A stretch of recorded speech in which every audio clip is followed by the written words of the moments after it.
of liberation. Today we celebrate the victories of the labor movement all over the world, but we also confront the struggles towards liberation that we continue to collectively face.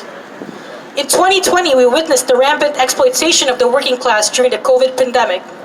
It has exposed how we, the people, have been reduced to nothing but dispensable pawns of the capitalist greed.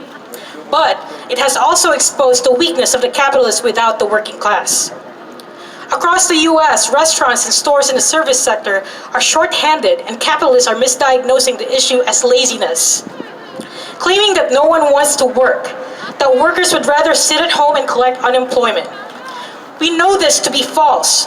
Workers are simply done being unfairly compensated for their work in exchange for exposure to dangerous working conditions. And how has the US government responded to the needs of working families during the COVID crisis? Well, let's just say they've got the backs of large corporations, not the workers who desperately need support. Right. In 2020 alone, more than half of the US's supposed economic relief effort of $4 trillion was allocated to corporations, providing tax breaks for the wealthy capitalists while workers struggled to keep a roof over their heads and food on the table for their families.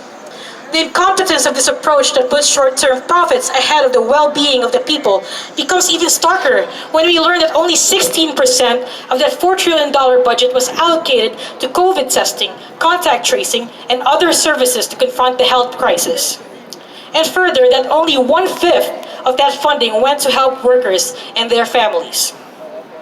That's $800 billion with a B to workers and families, but $2.3 trillion with a T to corporations who exploit their workers. That ain't right. Does that seem right? That ain't right. That ain't right.